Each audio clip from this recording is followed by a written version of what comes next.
Good evening students, welcome to your Hindi class बेटा। 7th class Hindi reader से बेटा पाठ 2 आपका छुट्टी।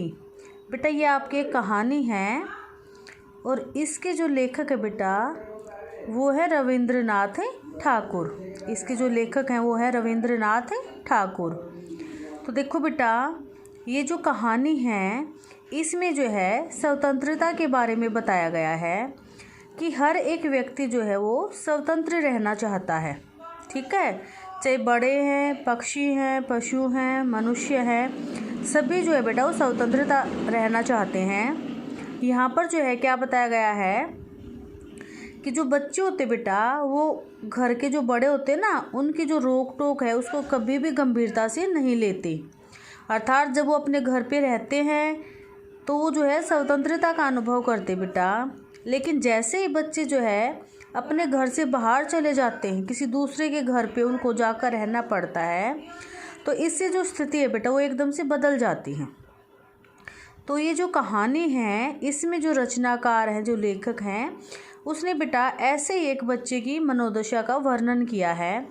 तो यहाँ पर जो है जो छुट्टी एक कहानी है बेटा, इसमें जो है एक लड़का होता है फटिक। ठीक है, तो उसके जो है फटिक चक्रवर्ती नाम का एक लड़का है, वो अपने घर में अपने मोहल्ले में सभी लोगों का, सभी लड़कों का जो है वो नेता बना हुआ है। सभी बच्चे उसकी आज्ञा मानता है, कोई भी बच्चा जो है बेटा उसके खिलाफ नहीं जाता। तो क्या होता है हर एक समय जो है बेटा वो नए नए खेलों की रचना करता है और दूसरों को परेशान करता है।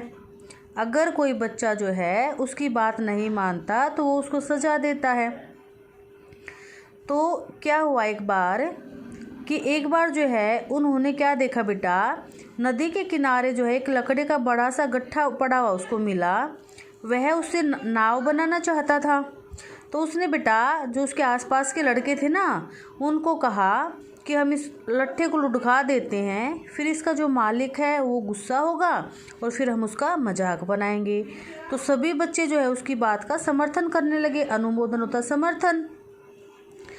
जब खेल आरंभ होने लगा तो फटिक का जो छोटा भाई था बेटा एक मक्खन, वो बेटा उस लट्ठे पर आकर बैठ गया।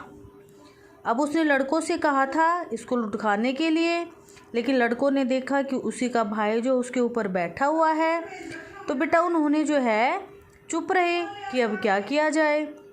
तो जो उसका जो फटिक था उसने देखा कि उसका भाई जो है उस लट्ठे पर से नहीं उठ रहा। तो बेटा उसको गुस्सा आ गया और उसने जो है उन लड़कों को कहा कि तुम इस लट्ठे को लुढ़का दो। अब फटिक की सहमति मिलते ही जो है लड़कों ने जोर लगाकर उस लट्ठे को धकेल दिया। लेकिन फिर उसको भी डर था कि घर जाऊंगा तो इसका परिणाम जो है, इसका जो नतीजा वो अच्छा नहीं होगा। तो मक्खन जो है बेटा कपड़े झाड़ते हुए उठा। क्योंकि जो है बच्चों ने जो है लट्ठे को लुढ़काया तो मक्खन जो ज़मीन पर गिर गया और उसके कपड़े गंदे हो गए। तो बेटा उसको भी गुस्सा आया और उसने जो है लाते और घूंसे मारी अपने भाई को। अब जो है लड़कों के सामने जो है फटिक को जो है अच्छा नहीं लगा। क्योंकि उसकी बेइज्जती हो गई, क्योंकि उसके छोटे भाई ने उसको मारा तो वो अपमानित हो गया। परेशान होकर बेटा वो है एक नदी के किनारे जो है बैठ गया और घास तोड़कर चबाने लगा। अब उसको समझ नहीं आ रहा था कि क्या करे। उसको पता था घर जाएगा तो उसकी माँ जो है उसके ऊपर क्रोधित होगी। तो बेटा वो वहाँ पर बैठा हुआ आराम कर रहा था, तभी जो है एक अधेड़ आयु वाला व्यक्ति जो है वहाँ पर आया। अधेड़ का मतलब होता है जिसकी आधी उम्र जो 40 या 50 साल का हो। तो बेटा वो फटिक के पास आके पूछता है कि फटिक चक्रवर्ती कहाँ रहता है। अब फटिक ने जो है उसकी तरफ ध्यान नहीं दिया, उपेक्षा में ध्यान नहीं दिया और बिना ही ध्यान दिए उसको बोल दिया मुझे नहीं पता। इतने में उसके घर से नौकर आया और बोला फटिक तुम्हारी माँ जो है वो तुम्हें बुला रही हैं। अब फटिक ने बेटा जाने से इनकार कर दिया, किंतु जो है वो नौकर भी पुराना था और फटिक की माँ ने उसको बुला रखा था, इसलिए नौकर बेटा उसको ज़बरदस्ती पकड़कर ले गया। अब फटिक जब घर आया तो उसकी माँ ने क्रोध में आकर पूछा कि तुमने अपने छोटे भाई को क्यों मारा।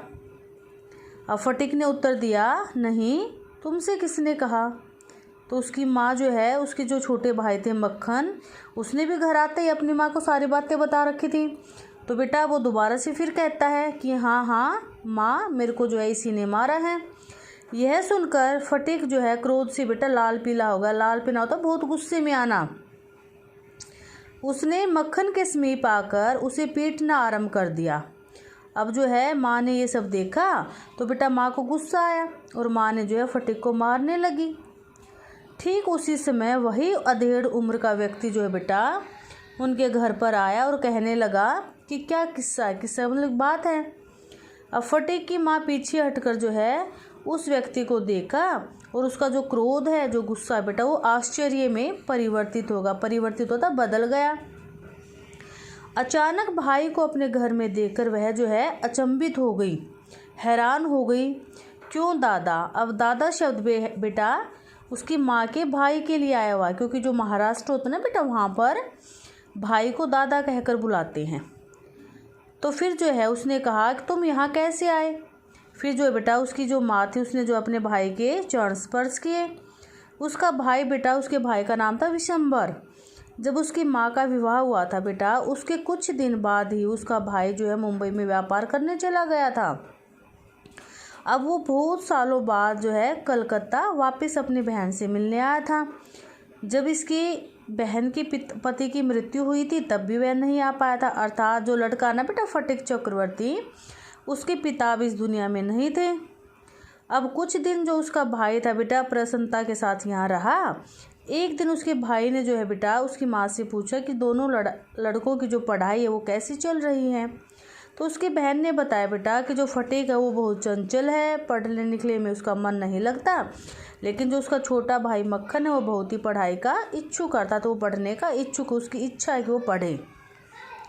अब उसके भाई बेटा अपनी बहन की सहायता करना चाहता था, इसलिए भाई ने कहा कि मैं इसको जो है मुंबई ले जाता हूँ और वहाँ पर इसकी पढ़ाई पूरी करवा दूँगा।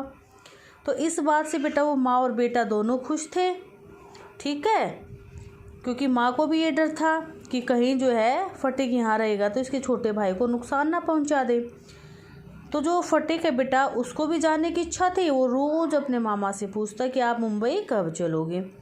तो एक दिन क्या हुआ बेटा, उसने क्या किया, जब वो जाने लगा तो उसके मन में अपने भाई के प्रति भी सहानुभूति हो गई, क्योंकि जब हम अपने भाई से किसी से दूर जाते हैं तो उसके प्रति हमारे मन में सहानुभूति होती है ना, दया की भावना।